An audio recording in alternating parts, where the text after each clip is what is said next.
Bismillah, alhamdulillah, asyhadu an la ilaha illallah wahdahu la syarikalah, wa asyhadu anna Muhammadan abduhu wa rasuluhu la nabiyya ba'dah. Allahumma sholli wa sallim wa barik ala habibina Muhammad ibni Abdillah wa ala alihi wa sahbihi ajma'in wa man tabi'ahum ila yaumil qiyamah. La haula wa la quwata illa billah, amma ba'du. Para jamaah sholat isya yang insyaallah dilanjutkan dengan tarawih dan witir Masjid Darussalam yang saya hormati dan saya muliakan. Kembali tetap kita syukur alhamdulillah kepada Allah Subhanahu wa taala. Kita digerakkan jasmani dan rohani kita untuk bersama-sama mencari ridha Allah Subhanahu wa taala, yang pada malam hari ini kita dikehendaki bisa menjalankan sholat isya dan mudah-mudahan bisa berlanjut pada sholat tarawih dan witir. Mudah-mudahan kegiatan kita ini kegiatan yang diterima oleh Allah Subhanahu wa taala.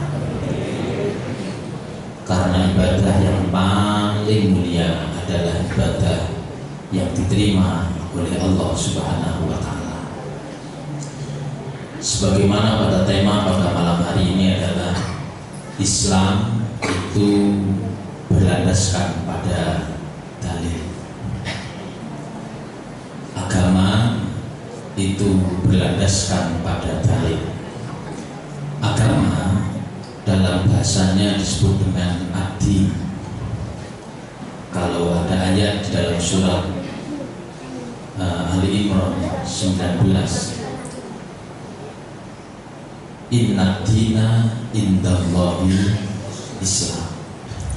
Ad-din itu akar katanya dana yadi, yang artinya tunduk dan patuh.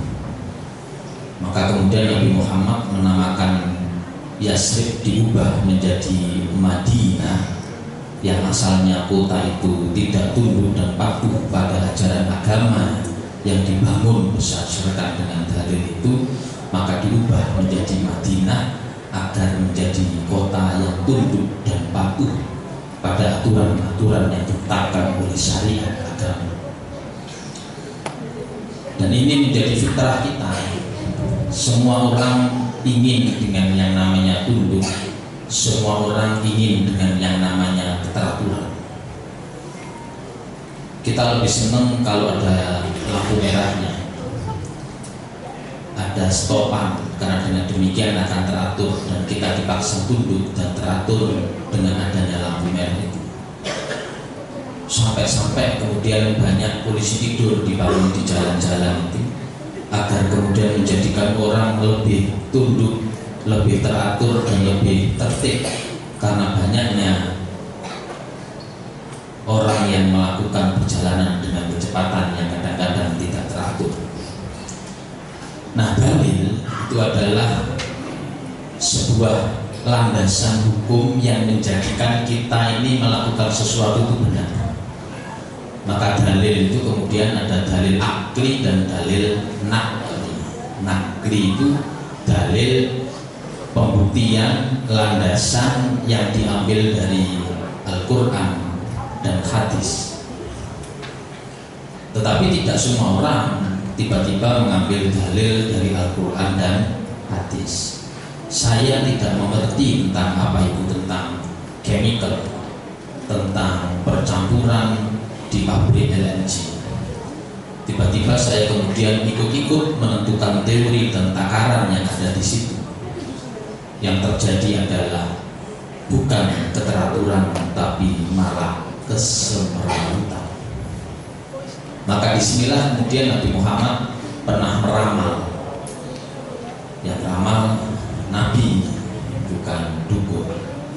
Nabi menyampaikan, saya di zaman, nanti ada sebuah zaman ala ummati yang menimpa umatku ini, yang umatku itu kemudian yafiruna minal ulama, lari dari ulama. Lari dari ulama ini maksudnya adalah dia tidak lagi melakukan aktivitas kehidupan sehari-harinya, yang kehidupan sehari-hari sebenarnya adalah bagian dari agama dan ibadah itu tidak berlandasan kepada landasan yang benar. Kita jauh dari ulama, kita jauh dari kanjeng Nabi Muhammad SAW. Kalau dulu tiba-tiba ada orang datang kepada Rasulullah, diceritakan orang Badui tiba-tiba datang kepada Rasulullah, Rasul, saya tidak akan pulang dari tempat ini sebelum kau jawab pertanyaanku. Enak, ada Rasul. Sekarang kita tidak bisa menanyakan itu. Apa pertanyaan? Apa yang disebut dengan jahat? Apa yang disebut dengan baik? Yang jawab Rasul. Kalau yang jawab Rasul, wa ma yantiqu anil hawa in huwa illa wahyu yuha. Yang disampaikan Rasul bukanlah hawa nafsu, tetapi itu adalah wahyu. Maka Nabi pada situ menjawab, baik adalah sesuatu yang menenangkan hatimu. Karena mau dibayar dengan dalil, dengan ayat, dengan orang Badui, maka kemudian dalilnya dikembalikan kepada hatinya. Baik adalah sesuatu yang itu menenangkan hatimu, dan jahat adalah sesuatu yang meresahkan hatimu. Permasalahannya adalah ada orang yang kemudian melakukan kesalahan yang berulang-ulang, maka nurani cahaya ini menjadi dulmani karena seringnya melakukan kejahatan berulang-ulang atau kesalahan berulang-ulang. Seperti alarm handphone saya ini, saya setel 2:30 agar saya bisa tahajud 2:30. Pertama saya kaget banget, lama-lama tunggu 1/2 jam, 1/4 jam lagi. Lama-lama alarm ini tidak begitu berfungsi, dan nurani kita ini menjadi alarm. Maka kalau kita tidak bisa menemukan dalil kata Rasulullah, ya nurani itu bertentangan dengan kita. Nah kemudian Rasulullah sudah sekian ratus ribu tahun, 1500 tahun beliau, maka beliau mewariskan itu sebagaimana di dalam sabdanya Rasulullah, orang-orang itu yang lari dari ulama artinya adalah lari dari hal-hal yang dilakukan tidak lagi berlandaskan kepada agama, maka fayad taliyahullah bifalafati baliyatin, akan diuji dengan 3 ujian.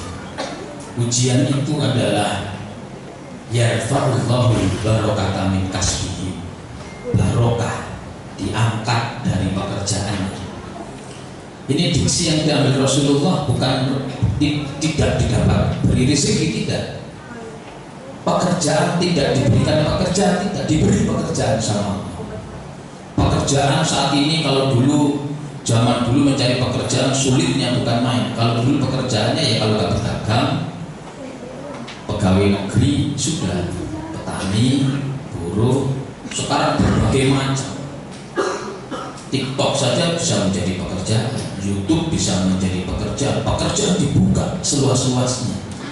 Tapi yang diangkat oleh Allah adalah barokah dari pekerjaan itu. Barokahnya, kenapa? Tidak lagi berlandaskan kepada ajaran-ajaran Rasulullah dan Allah ini. Yang mau menyampaikan adalah ulama, dan ulama itu adalah warasatul anbiya, dan ciri ulama adalah, dan dalam Al-Quran disebutkan innama yakhshallaha min ibadihil ulama. Ciri ulama itu takut kepada Allah. Dengan bertambahnya ilmu, kedekatan dengan Allah dan Rasul, dia mentelaah berbagai macam ilmu, itu adalah cirinya dia takut, tidak sembrono.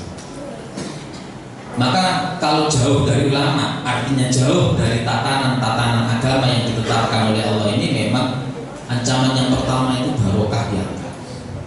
Dan barokah itu memiliki 3 indikator. Yang pertama adalah ziyadatul khair, tambah bagus. Nah kita ini dapat pekerjaan ini, apakah semakin hari semakin bagus atau tidak? Bagus di dalam ibadah kepada Allah, bagus terhadap semakin hari dengan istri kita semakin harmonis, kita sering tukaran. Kita semakin hari semakin sabar, istri itu semakin hari semakin sayang atau semakin cerewet. Suami semakin hari semakin dermawan atau semakin pelit. Maka ziyadatul khair ini bertambah bagus, ini bertambah barokah, ini ziyadatul khair. Apakah hubungan kita ini dengan banyaknya gaji ini kemudian dengan orang tua hubungannya semakin harmonis, atau jangan-jangan seolah-olah orang tua kita cukup ditransfer gitu saja? Maka diangkatnya barokah, ciri barokah yang kedua adalah ziyadatus sa'adah, bahagia. Berbeda antara senang dan bahagia. Senang kaitannya dengan nafsu. Tadi di LNG TV saya tanya presenternya, sama suka bakso? Suka sekali. Kalau setiap hari saya beri 10 mangkok selama 1 bulan masih suka, nggak suka lagi. Itu nafsu, senang. Senang itu ada batasnya dan ada belengernya. Belenger itu bahasa Inggrisnya itu boring. Tapi kalau bahagia tidak ada belengernya, tidak ada bosannya. Itu berkaitan dengan ruh. Nah, barokah itu ziyadatus sa'adah, menjadikan bahagia.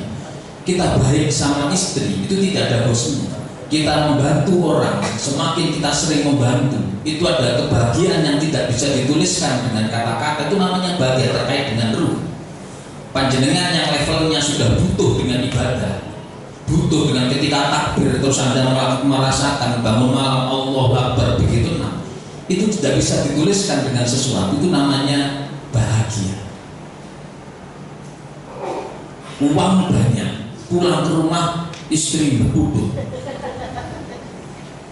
karena biasanya dapat sekian kok dikurangi, itu menjadi tidak bahagia meskipun uangnya banyak.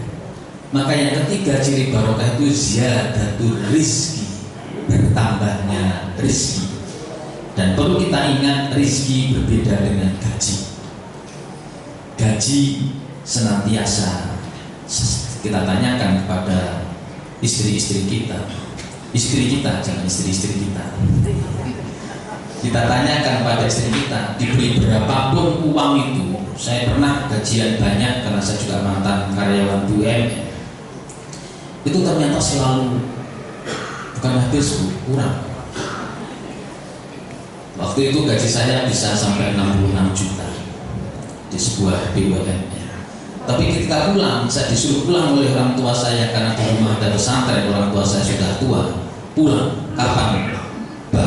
Bulan ini. Saya tanya berapa gaji di yayasan orang tua saya. Gajinya kalau di perusahaan yang saya tempati waktu itu ketika saya direkrut 66 juta, ini 72 ribu. Gelundung mulutnya banyak. Dan itu kalau itu rizki, cirinya rizki itu pasti cukup. Itu rizki. Karena rizki datangnya dari Allah. Kalau gaji dan uang tidak selamanya datangnya dari Allah. Termasuk atasan LNG di Pertamina yang sedang diuji oleh Allah Subhanahu wa Ta'ala ini. Oleh sebab itu barokah itu adalah bertambahnya 3 hal itu, cirinya adalah kita menjauh tidak dengan ulama, artinya kita tetap dalam tataran-tataran syariat yang disyariatkan oleh Allah Subhanahu wa Ta'ala, tidak. Maka inilah tujuan daripada berpuasa, la'alakum tattaqun, dan ciri takwa itu bersandar, memiliki hubungan yang bagus dengan Allah Subhanahu wa Ta'ala. Mudah-mudahan kita benar-benar dijadikan barokah dengan tetap bersandar kepada agama Allah ini dengan baik, sesuai dengan yang diatur oleh Allah dan Rasul-Nya. Wallahu muwaffiq. Assalamualaikum warahmatullahi wabarakatuh.